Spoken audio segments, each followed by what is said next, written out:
How for now? How are you? Sorry, sir. Good afternoon, sir. Good afternoon. Good afternoon, sir. How are you doing, sir? I'm good. Yes, sir. Which one? Who's calling me sir like this? As they say, how are you? Like, say, they follow your student talk. Sorry, No, sir. nah. Sorry, sir. I said, how Is far? it, how are you? What's good? What's popping? No good, no bad, no bad, no bad, no bad, no bad, No, no bad. no vex. What's happening? I do. So let's start and just get right on it.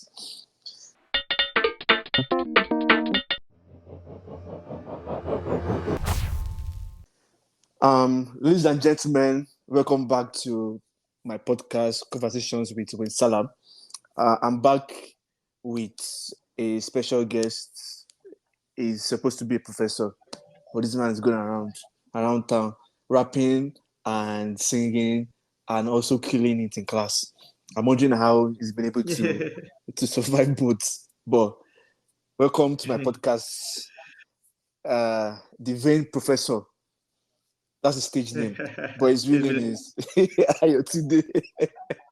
That's yes. his real name. So It's my, Doctor. my my real name. Go ahead. Yes, it is Dr. Ayotunde, as you said. But yeah, stage Uh, name. Actually, stage name is DRAY. So oh yeah. literally, I Sorry, always Dre. Yeah. anytime people say, yeah, so people always ask me when I'm like, I just put Doctor and EY together, Dre. I'm very simple, Uh, but my Instagram is the Vein Professor, the professor. and yeah, Yeah. I'm supposed to be a senior lecturer. I'm supposed to be quote unquote professor, This but guy's a serious. you Is he a know serious person? nowadays we have to ah many hustles, Yeah. So yeah. many hustles. You know how it is in Nigeria now. When I'm making introductions, they say, Doctor, Mister, MNC, PhD, MSNSE, Korean, NSC. So which ones are yours? Let's give I honor to can whom give it honor is down due. too. I Which can one? give it down too. If you want me to give, I Please. can give it down to that one's BSc, Uh-huh. MSc, PhD, Briam, well. I can give you. There are many. The title plenty. Don't worry. Yeah. So for those who don't know who this person is, we go way back. We attended the same university together, the same college, University of Lagos, and he was in mechanical engineering. I was in systems engineering. We took a few classes together. Man, you guys spot Yeah. my GPA in mechanical engineering. You guys destroyed it. Honestly, I was supposed to Don't graduate worry. first class. They spoiled my GPA too. I was supposed to graduate first class. Like I never had any A in any of the mechanical engineering classes I took. It was just B, B, B, B. I'm like, I was always this close, 69, Oh, 68. I'm like, you people are just mean. You people are so mean. what did you finish? What did you finish with? I was second class upper 4.23. Okay. That doesn't really count Okay. anymore. That's in the past. And that one it doesn't count nowadays. Okay. And at the end of the day, people that are blowing, they don't even go to school, so I Exactly. don't think it even matters with themselves. It's But just yeah, I for finished. what did you finish I with? finished with borderline. I finished with 3.5 on the dot. Oh, and you're not a professor. Like you've done way better. You've done way better. that It's life. It's life. one is by Just that one is by that one is by title. I guess. I mean, so okay. Let's get into it. You know, I would say, graduating from when we're in college, I would say we were just trying to find a way out, or try to find, okay, how are we going to survive in the world? I don't think any of us thought about how we're going to end up being this way. I don't even understand what I mean. Like, I don't think any of us thought, okay, I want to be a professor, or I want to be working. I'm currently an SRE. I don't Okay. think, and aside from a business engineer, I don't think any of us thought of the way we're going to end up. So, what prepared you to be a professor, or to go all the way PhD, and become a professor and be a teacher? Happenstance actually. Like you said, even now, like Nigeria is. I'm currently in Nigeria right now, so Mm-hmm. Nigeria is even way more difficult and challenging than back in the day. But it was still as tough for us then as it is for a lot of people now. Make no mistake. And for me, the what happened was after we finished our undergrad, we moved on to everybody wanted to do masters or something like that. Yeah. So I was lucky enough to work for during my NYC. I did my NYC in Lagos. I was lucky enough to work for a renewable energy company, a clean tech company. This was before renewable energy was a thing. Like even mentioning renewable energy then was like a taboo. People just didn't know what it meant because back then, remember, all our mates wanted to work in an oil company. Yes, It wasn't so Chevron, it wasn't yes, Shell, it so was yes, Total, so it was yes, any so of all these or subsidiaries, Owando. But I ended up working in a company that installed solar PV panels for different kinds of infrastructure. So what was interesting was I remember one of the projects we were working on was, I don't know if people know this, but when a plane comes into your airspace. So for instance, a plane from, let's say, Malaysia comes into your airspace or passes through your airspace, they have to pay money for being in your airspace for the duration of time that they're in your airspace for. oh, wow. Right. So any plane that passes your airspace to go to any destination, not necessarily landing in Nigeria, just passing through, there's an amount they pay to you. So what was happening is that, well, we know what happens with Lagos and NEPA, Nigeria and NEPA and power and energy outage. What was happening is that the flight instruments and the instruments used to measure the duration that aircrafts would pass through the airspace, they were not available. They were going down. So because they were going down, you find out that basically Nigeria was losing money on aircrafts passing through the Wow. airspace. So the idea was that the company I worked for was now hired to install hybrid systems, so solar panel systems in combination with inverter systems and battery banks to supplement these flight monitoring devices so that they can be on standby to be able to measure these flights that pass through, and so that so your country doesn't lose money. While we were installing, I realized that the company invited a bunch of Chinese experts, Chinese installers and things like that. And we installed the panels. But I was curious because while we installed them, I didn't know why 8 panels were installed instead of 12. I didn't know, why a battery system or inverter system was being used. I didn't know why there were certain components within each and every part of the system. I didn't know why it was facing north or it was angled at 30 degrees or the panels. I didn't know why anything was happening. All I know is I was doing my NYC. They told me to come, install, put things together. I did it. That made me curious. So I then applied for a master's at the University of Nottingham in sustainable energy because I was curious. I wanted to know a bit more. I got admission. I was also fortunate. I applied for a partial scholarship. I also got scholarship as well.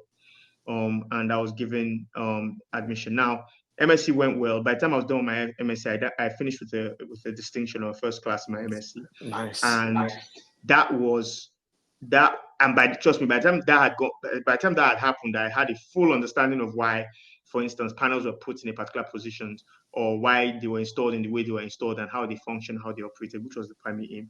Now, here comes, you asked me a question: why did I end up in where I ended up? I tried to get, even in the UK, I tried to get a job. It wasn't easy. I went for interviews after interviews after interviews. Because of the whole visa thing, what usually happens is that you find out that the UK company will say, "Oh, we can't sponsor, we can't do this, or we can't do that." It was a headache, right? And I had a bunch of interviews across the country, top building services, because by this time I transitioned into like building energy and building services, kind of engineering and energy installations within buildings throughout my MSc. So I was applying, it was difficult to get a job. So one of my friends, his name is Dele, I had an interview in Nottingham. So I went to stay with him. And then he told me, AY, there's this PhD, special PhD that Nottingham is offering. The PhD is part of a program where you do 4 years. 1 year will be like a mini MSc. Then you do 3 years in China. I said, what do you mean by do 3 years in China? And said that University of Nottingham, there are 3 campuses. There's the UK campus, Malaysia campus, and China campus. I said, okay.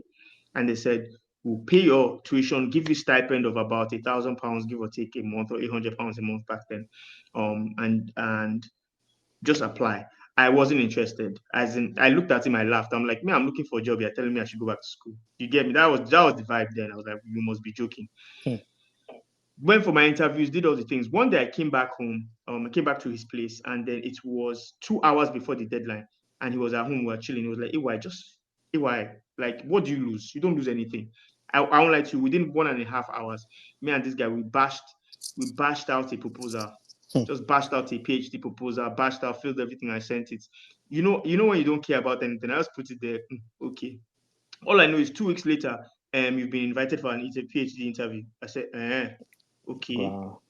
cool. I went for the interview. This is how much I didn't care. Went for the interview, talked to a panel of people of lecturers and professors, and they asked me a bunch of questions. There was also a Skype call, so the professors in the university campus in China, of University of Nottingham in China, they were also asking questions via Skype. And I was answering their questions. It got to a point where they asked me, I can't remember the specific question, but they asked me a bunch of questions and I couldn't answer it. And I said, I don't know. And then they asked me in another way, and I think I answered it in my own way. And they kept on saying, but we're looking for more. I said, I don't know. That's how much I didn't care.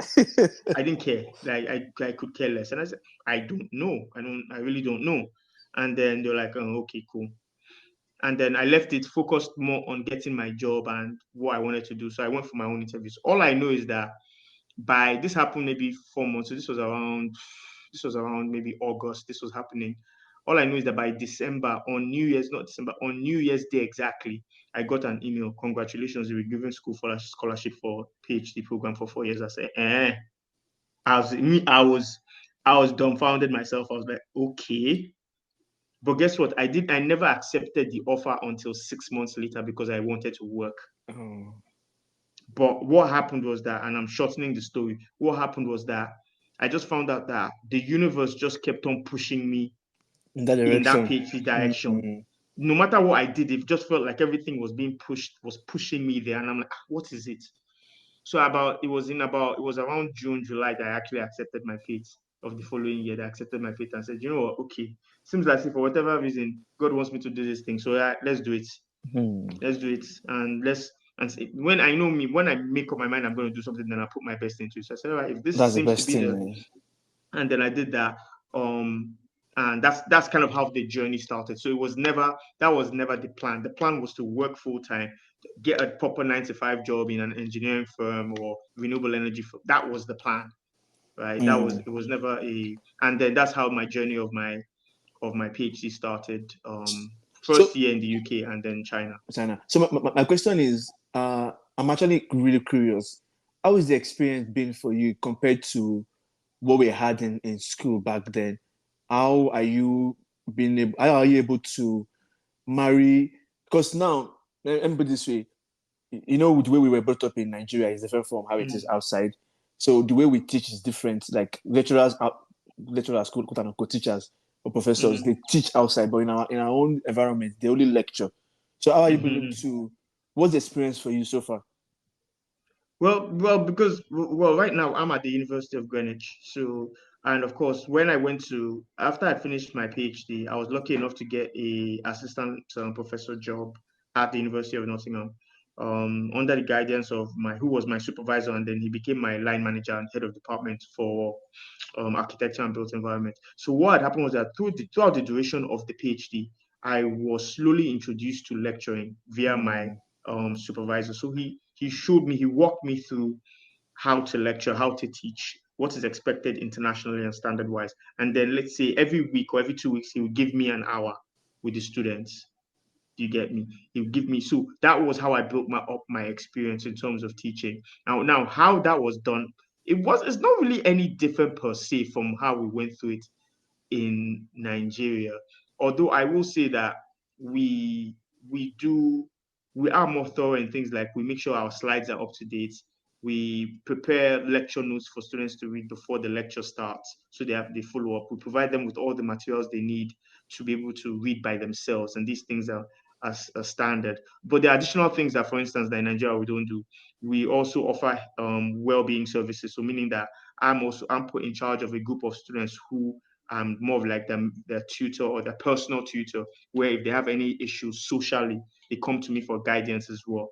So those are additional things that were not really considered during our own time. Nobody cared about any of those kind of things. Now, things like the internet is also there to help. So you have YouTube links to a lot of things. So we use that to supplement a lot of our teaching and stuff like that. So yeah, that's kind of the standard we kind of use. You see that well-being? You see that well-being part is Yeah. really crucial, because at that age, we're like 16 to 21. We're still trying to navigate life. We're still understand. We're still trying to come to being. Honestly, I feel like I needed that more when I was in uni, like, because there was a time that life was difficult. Not like life in general. Like, I mean, I could eat, I had accommodation and all that. But in class, I was just not cracking it. Not like I wasn't smart, but things were not just falling into places as I wanted them to. I wasn't feeling. I was doing really well. I was like top 10% in my class. I graduated like top 3%. But I still felt like I could have done more. And as I said, mechanical, it sounds like a joke now, but mechanical engineering really kicked my butt. It kicked my ass. Yeah. Like, honestly, if you go clinically, I'm sure I was depressed. You see that thermal and fluid mechanics. Thermodynamics. Oh Yeah. God. I will never forget those two classes. Yeah. Then you now have dynamics. Is it dynamics and what do you call it? Mechanics. Yes. Yeah. Those two. Oh God. Yeah, it was like, trust me, it's not only your butt it kicked, but the reality is this: in terms of the mental support, the even back then, as of then, even in the UK and in China, the kind of mental support that's being offered now wasn't even offered to their own students back then. These things, I'm sure you know that this whole concept of mental health, all of these things are emerging concepts that really started, 5 to 10 years ago. Let's say about 5, 10 years ago, being taken more seriously, especially after COVID. After COVID, the whole idea of mental health really became clear to people on how, going into COVID, couples that said that they loved each other, after COVID, they wanted a divorce. Do you get me? That's how crazy COVID was. And like you said, we were not the kind of pressure that was put on us to succeed, to thrive. Now, there are two benefits to it. One, or there's a pro and a con, I mean. One, it taught us to be resilient. So meaning that when we did leave a toxic environment like Unilag, like I would even say Nigeria, to other places, we thrived. Because when everything was then provided to us, it was not like, okay, we did this when there was no lights. Now you're giving us lights, even better. Do you get me? Like, Yeah. so we were able to capitalize on that. However, we were some of the lucky ones that made it through that. There are many others that didn't, that those situations actually broke them down. Right, it broke them down, and some of them were not able to scale through, or they gave up, or affected them in other ways, because mental health affects people in different kinds of ways, and that sometimes it can be lifelong.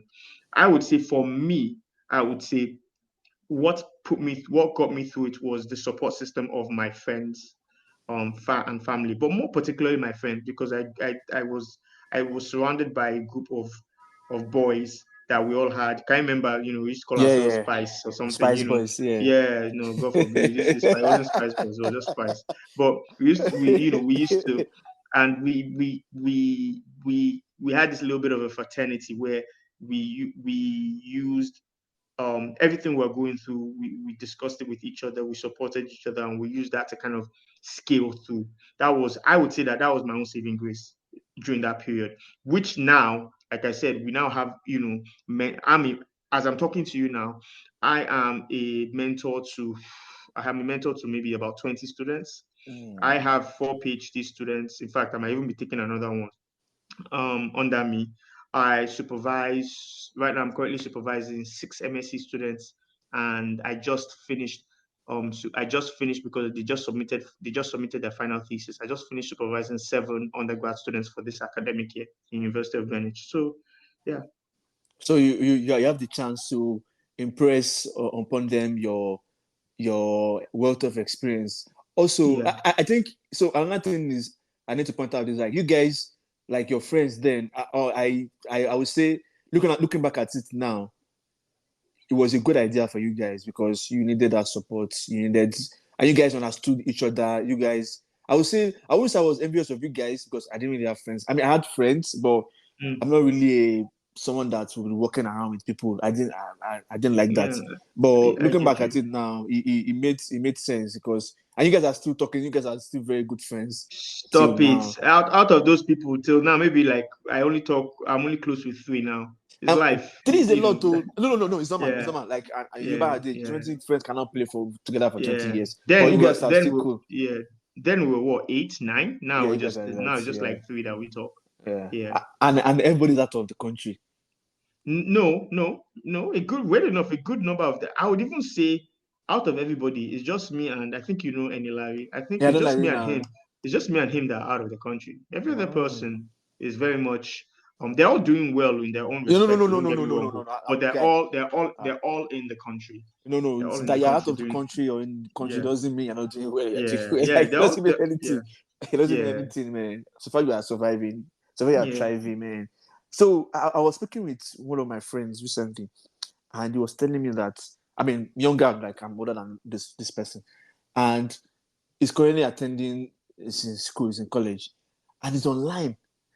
I'm like, how are you guys surviving that you don't have friends that you guys can sit down and study together and trash out issues, trash out like topics that you know if someone understands very well and teaches you guys. And like, no, she doesn't know, he doesn't know anybody. He's just in front of the computer studying. And like, I would have failed. I would have failed like because imagine not having those friends that you had where you guys study together. Because I remember there was a class from the beginning of the class, like the beginning of the semester towards the end, I didn't understand anything. It was like 2 hours before the exam. One of my friends came into me, probably was the person, I me. He came into my room. I was like, oh, are you ready? I'm like, dude, I don't understand what I was going to write in this exam. Like, I have no idea. The guy said, don't worry, sit down. You know, in 30 minutes, this guy explained the concepts of what I've been struggling with this semester. And I went to the exam confident. And I was like, wow. So I spent the whole semester struggling. So imagine not having someone like that you can call on to. All these Zoom generation. I don't know how they're doing it, man. I don't know how No, they're no. doing it. One of the things I would add to that is that, for instance, like I take a course called Delivering for the Built Environment. So, in case you don't know, what I specialize in, because I didn't mention it before. So Oh now, yes, I should have I asked. Yeah. specialize in what I lecture. I specialize in building services. I specialize in renewable energy, clean energy, sustainable urban planning. So basically, I specialize in a lot of things around the built environment. And how to sustainably plan for the built environment, considering things like climate change, global warming. So basically, how to design buildings to utilize natural ventilation, specific materials that allow proper cooling or restrict conductivity to ensure that like the inner parts of the building maintain a specific temperature, things like that, or just designing the building, the HVAC system, so heating, ventilation, and cooling system. So I do a lot of that. I also do like people participation and planning. So do people how are people involved in the planning? So the reason what I was going to was I take a module called Delivering Sustainable Built Environment. That module is a distance learning module in the sense that similar, I have the students that I take that module, they don't see me as in real time. Maybe they'll see me only once. They only go online. I have prepared the lecture notes and everything for them, right? They go through the lectures and then they do their coursework. I don't give exams. A lot of things. A lot of times we've moved away from exams in a lot of our modules and what we teach in Mm. UK-based universities. So I give them what I would call project-based or design-based coursework. So what I do is provide them with materials, kind of like what you said, provide them with the materials for them to read and study. Provide them with YouTube links as well to support that. But then I also I also have pre-recorded lectures where I'm lecturing. Basically, I'm lecturing in front of the camera and everything, so that they can actually download videos of me lecturing, and it will be like I'm lecturing to them.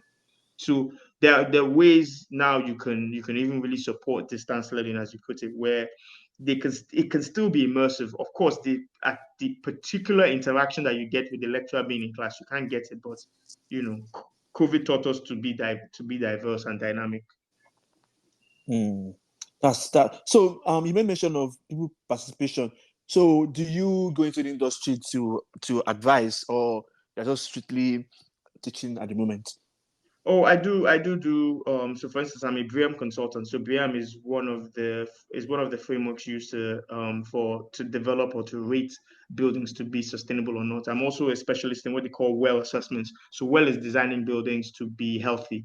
So how do you make a building improve human health? From everything from creating mindful spaces within the building, or creating specific windows that face specific kinds of environments, or even having putting up things like don't smoke, or having certain kinds of materials used because it actually helps people's processing in classrooms and things like that. So I specialize in that. So I do those things within the industry when I'm called upon. So I get contacted on LinkedIn from time to time to help out with a few of these things. So the inclusive part for me is we often find out that when we're designing buildings, it's top down, or when we do a lot of things, it's top down, right? So you get a lot of experts who tell you what to do and how to do them, but we tend to neglect the people who are actually going to be using the building. Right? We tend to neglect their own opinion. I'll give an example. For instance, let's say a school library. You want to, let's say, develop a school library. Don't you think you should ask some of the students who are in the library on certain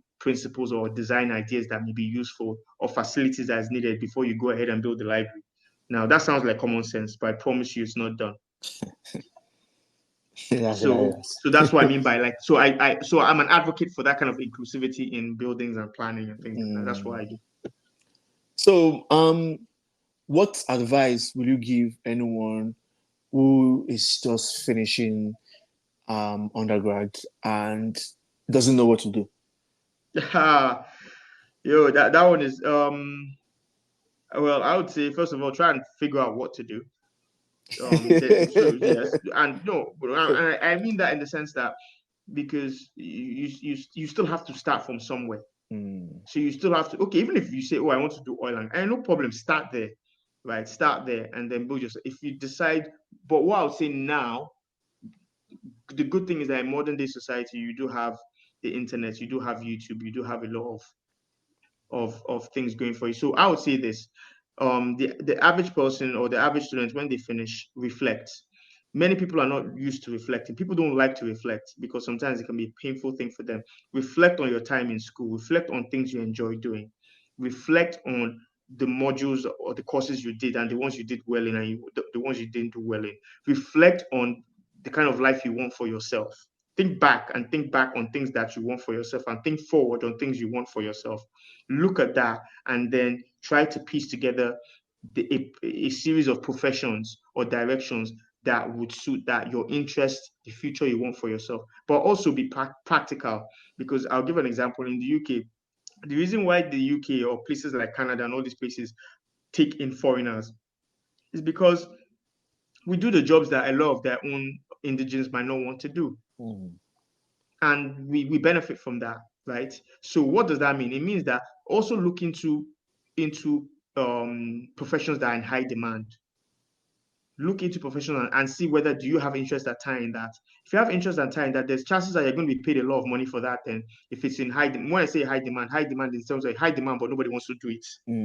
Yeah, that's what I mean by high demand. High demand, but it's low. It's low. There's a low staff, or there's low employment or employment ratio in that particular field. So be pragmatic, but at the same time, trying to balance it with something that will retain your interest for a long period of time. Because now we've even gotten to a point where after 10 years, people even change profession to something else. So Okay, you get it. I do what I was doing 10 years ago is not what It's not I'm what doing you're right doing now, now. right? Exactly. Yeah. But at least start off with something that can retain your interest for 10 years at least. Yes. And then when you start to get to those 10 years, you can cross that bridge when that gets there. So I think but now you find out that everybody wants to be a social media influencer. Nobody wants to solve real life problems anymore. Nobody wants to be but the social media influencers forget that it's the telecoms company that's allowing them to be sending their data up and down the True. place. They True. forget that the people that are making the chips for their phones are engineers, Yeah. right? They forget that all these materials used, they're excavated from miners. They forget that all the things that are put together so that they can quote unquote influence are from people who are solving problems. So if less and less of those people exist, then every other thing will count for nothing. Yes. Will count for Yes. nothing. So If, I even think that's even what. even even SREs are the ones that are making those apps continue functioning as they should, because without SREs, then apps will be down and it's going to take a while for those apps to be brought back on. So yeah. You're absolutely right. So, yeah. So that would be my advice. If I was to say anything, I would say reflection. When you want to start off, reflect. Be honest with yourself. Reflect. Be brutally honest, not even just honest, brutally honest with yourself. What that also means is that also know what you can and cannot do. If you know you're not good in math, don't wake up on a Tuesday and decide, yes, I'm going to go for the most technical course because it pays more, but your capacity or your ability to handle it is lacking. Software There's no engineering. point. Be honest with yourself, right? So reflection is critical. Paramount. Reflection is paramount, and forward thinking. So that would be my advice. Okay, so let's go back to you, your personal life. How did your family, parents, siblings take the I would say it should be a thing of pride of you being a professor? Oh, I give it. I spoke about me transitioning, right? I mean, I spoke about I got the scholarship, right? As I got the scholarship of our New Year's Day, that they sent me the email, I told them, oh, my parents were buzzing. Me that I've not even accepted this thing. They didn't even know I was going to. I was looking at my father and my mother. Like, you people don't even know whether I want to accept this thing or not. You're already telling me, And of course now, they were super proud. And everywhere they went. In fact, before I had not accepted it. Oh, he's going to be doing his PhD. He's going to be. I was like, if I now break these people's heart and tell them that I'm not interested, I don't know how they're going to like it. Because for them it was a no-brainer. Full scholarship. Fees paid for, allowance, everything. What are you looking? You get me? What are you looking for? But me, as a young man, then my own was I wanted to be in the industry. I wanted to make work. money. What's my own with going back to school for another 4 more years? So it was that was it. But yeah, they were super happy, and of course when I graduated as well, because I graduated in it was a 4-year PhD. They call it PhD training. Usually PhDs are 3 years. UK standard, but what they call PhD training is when you have you had an initial 1 year, which is kind of like a master's year. So in total 4 years. So when I was done, I think I even finished mine. I finished my PhD in about 3.5 years. So I finished it quite early. In fact, when I was done, most of the people, my set that I did my PhD with, they didn't finish till a year later. Wow. Yeah, because what happens is when you have, for instance, 3 years or 4 years to do a PhD, you're then given 1 more year to write up your thesis. Your dissertation or your thesis. You've done 3 years worth of work, right? So you need a long time to put it together. But I was quite efficient. So what I did was I did what they call a paper style PhD, where each of my chapters of my dissertation was a publication. So by the time I got to my final year, I was already ready. So I was done quite quickly. So yeah, so parents were happy because immediately after that, I bagged the interview to get the assistant lecturer role at the University of Nottingham. So literally 3 or 4 months, 4 months after graduating or passing my, getting done my PhD, I got the job. So yeah, they were super happy. Just like, professor no more here now. Professor doesn't understand. Do you get me? No, they were professor now. Everywhere they went. Doctor. My son is a professor. My son is a professor. My son is a lecturer. That's yeah. So there was, and here in Nigeria, it's a thing of Pride. It's a thing of respect here. Literally, once anybody just sees I'm a doctor, the way, because I don't know if you know how I look now, but I'm sure if you've seen my Instagram, I have half blonde hair. I have half blonde hair. So when most people, when I show them my card or whatever, all of a sudden it turns from to sa. Very, everything changes. This Lekki Express. I can even tell you a phone. So this Lekki Express, Lekki Express. There are times when these guys that used to look for, I forgot what they used to call themselves before that. They look for like all these Yahoo boys or people with whatever in their computer. Yeah, not EFCC, but they used to go up. They used to patrol the Lekki Express. So they stopped me a few times. Like I'll just be driving and they'll stop me. Then of course they'll be like, "Oh, what's in your phone?" They'll check my phone. They'll start seeing lecture notes, or they'll start seeing this, and I'm like, so you're a lecturer? I said, I'll give them my card. All of a sudden, the conversation will change to, oh, you need to come back to the country and give more into the country. I'll just be looking at them. Imagine, and you guys are you that you wanted to throw me inside cell. Yeah. 5 minutes ago. Now I need to give back to the country. Okay. So and you also look young. So there was like, this guy is young and he's a professor. It always baffles them. Yeah. It always baffles them. That's so crazy. yeah. Okay, So that's the end of the serious part. So let's go to the other serious part. So how is life as DRAY? How did that happen? Yo, How did that happen? how did that happen? Yes. Okay, I'll sum it up. It was so initially before there was even DRAY, there was 2304. So 2304 was a like record label that me and my friend started, and the idea was to give voice to the voiceless. So the plan was to kind of like try to represent people, or up and coming people that didn't have talent, create studios and everything for them to be able to record and everything and release their songs like via different kind of albums. Can you remember how DJ Khaled used to do his thing? So we kind Yes. of had that kind of idea to Mm. do that and then push it. And it was actually going well for a bit. And then COVID happened. And there were a lot of experiences we also learned as well. We found out that it was very, very difficult to manage um, artists. Like artists, even up and coming artists, they can be diva like. Men and women can be diva like. And it's very, very difficult to handle them. So what happened was that we had passed that stage, and we were looking at other ways to release music. So my partner actually started to learn how to be a producer. So he started, someone that's never made music before, he became a beat maker. He produces quite well right now, actually. Wow. And then me, I had just gotten my job. So like I said, I was an assistant professor in University of Nottingham, China. I then got a senior lecturer position at University of Greenwich. So I was transitioning from China back to the UK. So Mm. during that transition process, I I stopped by Nigeria. So that's how I came to the studio to catch up with my friend I hadn't been able to see because of the COVID. COVID had not allowed us to travel or move around. And then we were talking about how we're going to restructure 2304. And one day he just told me, hey, well, Enter rap. boots now. No, he just told me rap. Like, I said, what do you mean? He said, here's a beat. Have you ever tried? I'm like, no. Why do you want me to? He's like, rap. And then I tried it. Ah, it was horrible. It was terrible. Like, it was some kind of trap beat. I couldn't, nah. But apparently they were cool with it. I'm like, this thing sounds It's nasty. trash. And then, but then I didn't give up on it.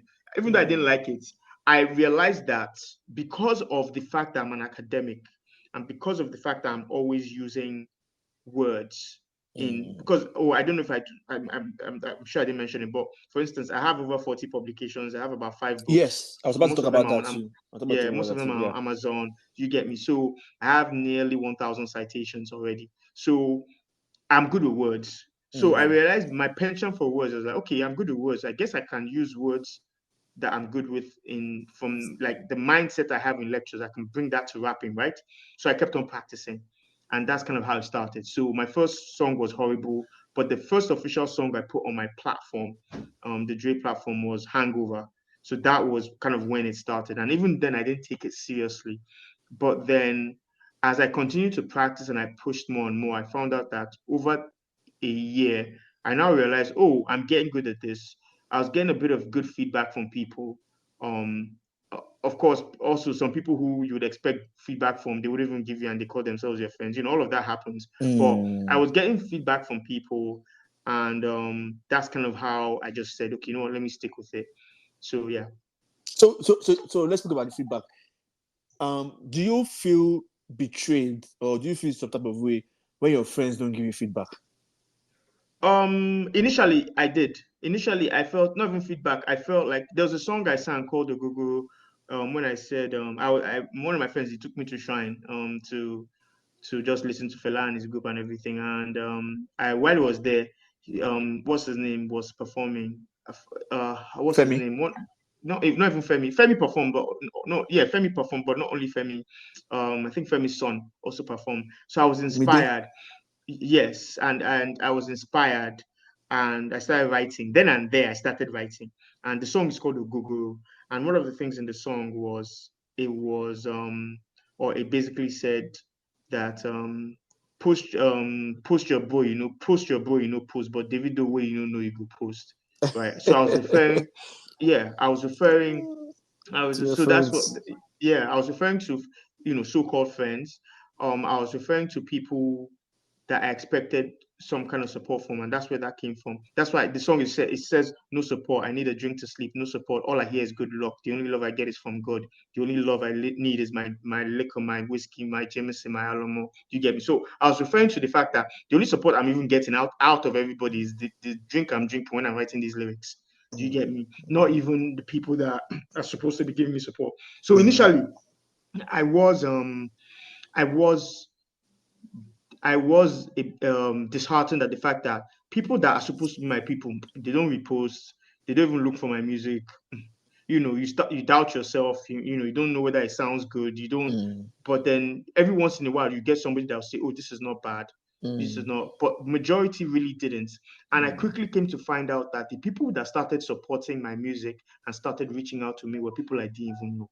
Yeah, it's Like always like when I that. would post on Instagram, people who will see my reels through the algorithm, or people that when I do my paid ads or whatever, so that it can reach a wider range, people that will just be like, "Oh, this is different, this is nice." You get me? I now found out that actually my real fans were not actually quote unquote my Your friends. friends, But yeah.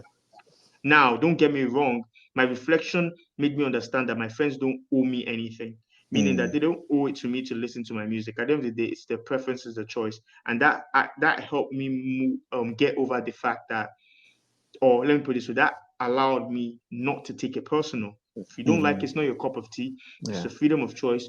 I can respect that. That is fine. If you do, I can also respect that, and I would value that and appreciate that. But I learned not to take that personal. However, and this is a big however, if a time comes where I'm known around the nation, or I'm known around, and then those same friends who didn't repost or didn't give me feedback now Yeah. decide to, then no, we're not having that. We're not doing that. We're not doing that. No, we're not. We're Don't be not like doing that that. We're not now. about to So, do that. but so here's the thing. I get where you're coming from. I also look at it from this angle. I don't know if you have thought about it this way. You know how you see someone trying to dance on stage, and you're like, God, please, let this be perfect. You're like cringing, like, oh God.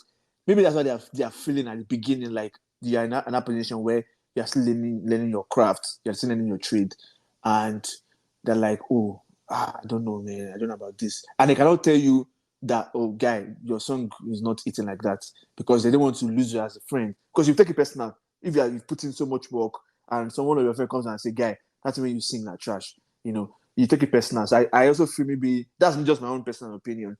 So Yeah. what I would say is that you're assuming I'll take it personal. No, it's construct. Okay, let me explain my profession to you. Remember, I'm a lecturer. So one of Yeah. the things that during our own time we did not do, but happens now, is Yeah. that students give feedback, Yes. and we Yeah. They see give the you feedback. views. Yeah. I Yeah. promise you, what I have seen, what students have said to me in terms of feedback, it can break down any strong man. They can tell you anything from your accent is incorrect to who is Your this. English They is will bad. fire you. But guess what? You can't take it personal. You can't. You have to look at the practicality of what is being said, take it on board. If it adds up, address it. If it doesn't add up, you neglect it. End of. So I have a tough skin already. So you telling me that my craft isn't there, or like you said, you're having what they call secondhand embarrassment, or however you want Yeah. to put. Yeah. Yeah, I get that. But if you're really my friend, then I'll respect you for telling me the truth. Tell me the truth. That's how I know you're my friend. So um I'm not what I would call a naturally talented artist or rapper or whatever.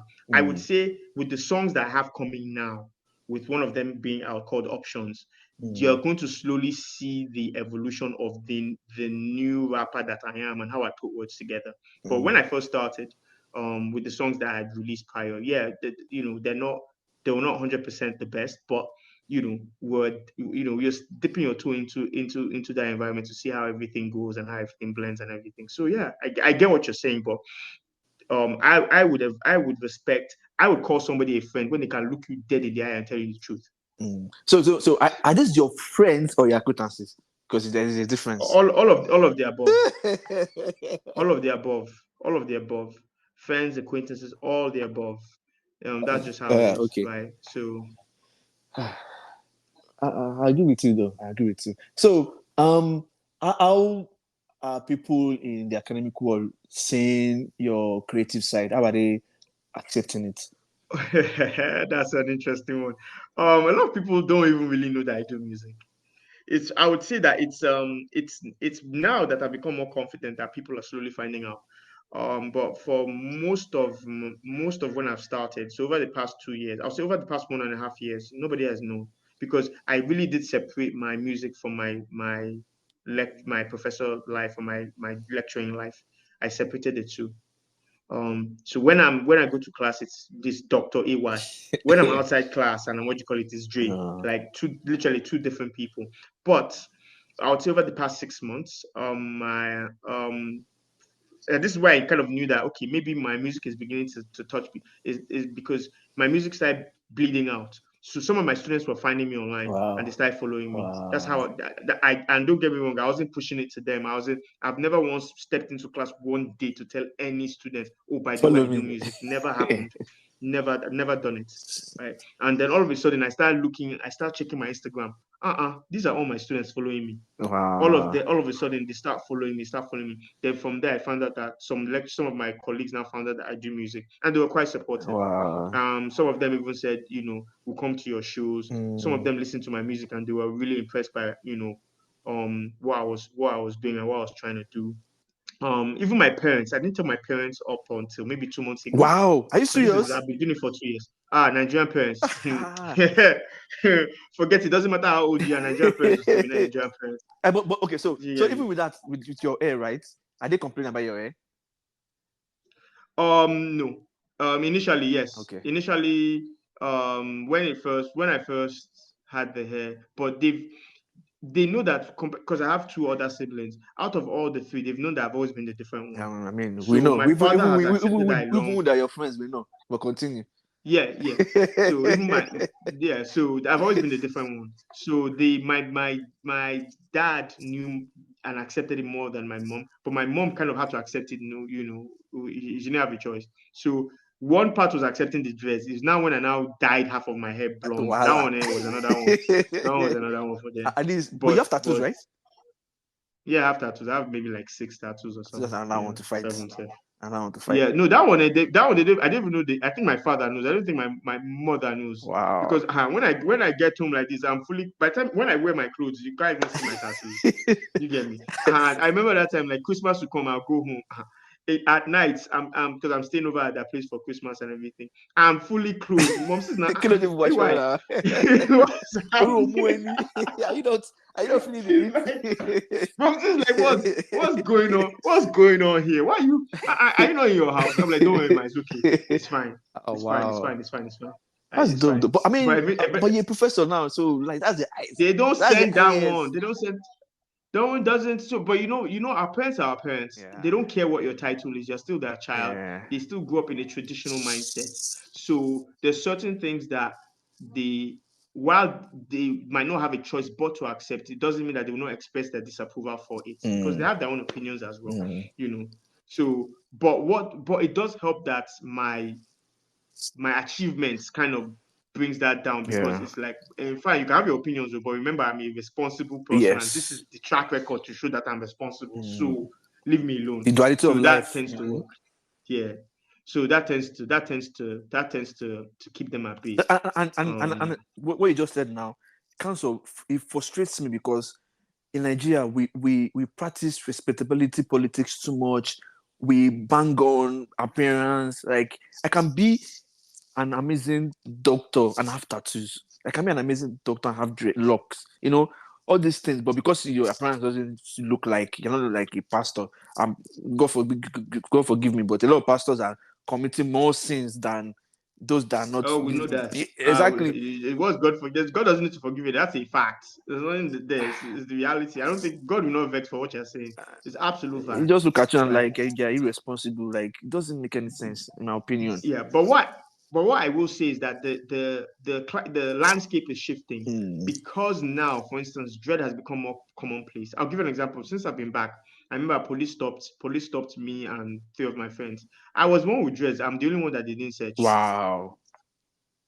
I'm the only one they didn't search. They searched all the other guys that looked authentic. Wow. They searched all of them. Me, they didn't even touch me. They were just looking at me. When they were done, maybe I don't know. Maybe they thought that I was too mad. I looked too mad to This search. is what I I'm didn't this know. is what I'm But But How what I will say it's is that after the Lekki toll gate fiasco, yeah. and after everything that happened, which was heartbreaking, and everything that happened with all of that, after that, and moving forward, I think with the tech industry booming and everything within our kind of like music industry and just the social climate booming in Mm, different ways, I think even the police and other other authorities yeah. are slowly beginning to see that no, these guys actually look this way, but low key, they have money, or they're doing well, but they look this kind of way because this is kind of the look. So I think even within Yeah. pop culture, there is this slow acceptance of these looks Yeah.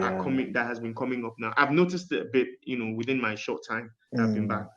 Mm. Even in the US that I'm at too, it's been now acceptable to have long hair, beard. Because I always tell people like any job that require me to cut my hair, I'm not working for them. And Yeah. let it be my choice. It's like, okay, today I'm tired of having my twisted hair or shaving my beard. I'm tired. Not because I want to work at the place and you're like, oh, you're not going to work. You're not going to work. No, But yeah. Like I mm, said, the only time I would even deem it acceptable is if for the job there's a hygiene reason or there's a particular reason why that yes, needs. For instance, nurses they need to cut their nails. 100%. So you can't have fixed nails. You can't, Yeah, and there's a reason for that. You're dealing yeah, with people's health. You're yeah, you're yeah, having you're going to be holding injections and things. You can't be, yeah. So apart from that, if if none of these emergencies or none of these issues kind of occur, then really how you want to look, as long as you're clean, you look clean, you're not coming to work naked, Eh, you have you're mm, fully clothed, and then go do your job and and, yeah. and, and leave the rest. Speaking of coming to naked, of office naked, when we're doing our internship in Nigeria, they tell us to dress up, and you now see quote unquote expatriates coming into the office in shorts and tank tops. I'm like, Yeah. what the hell? Because they are white people, or because they are Yeah. foreigners? It doesn't make any sense. But Yeah, that's the the story for another day. So my yeah, last that's question, profiling. because we've really Yeah, had a good conversation. So my last no problem. question would be, um, this is not personal, just reflection. I'd like to know, do you find it surprising to yourself that you're a professor and you are also an artist, going like reflecting on how you started Yeah, your life so far?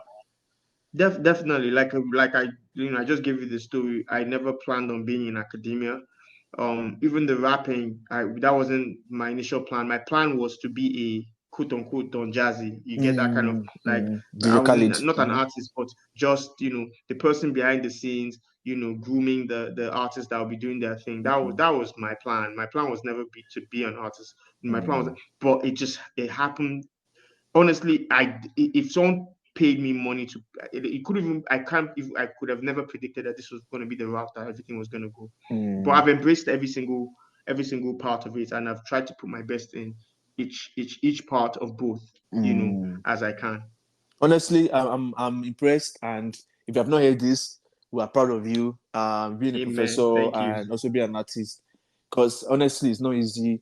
Even just finishing PhDs, it's not an easy task, and also finishing well, getting a job in that same line of work, not just closing your putting your certifications one end and do something else.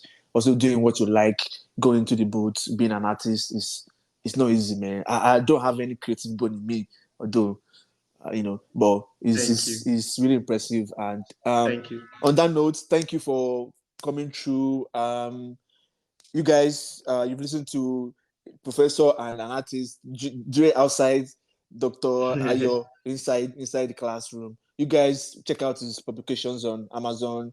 I will put up links and also links to his books, his publications, and also support his music out there, whether you're his friend, acquaintance, enemy, everybody supports. And we'll be supporting from our own end too. Any final words? No, thank you. No, I'm just gonna say thank you. I appreciate you, putting me on this platform, and clearly you're also growing your own personal projects as well, your own kind of creative side, and I wish you all the best in that. And yeah, thank you so much.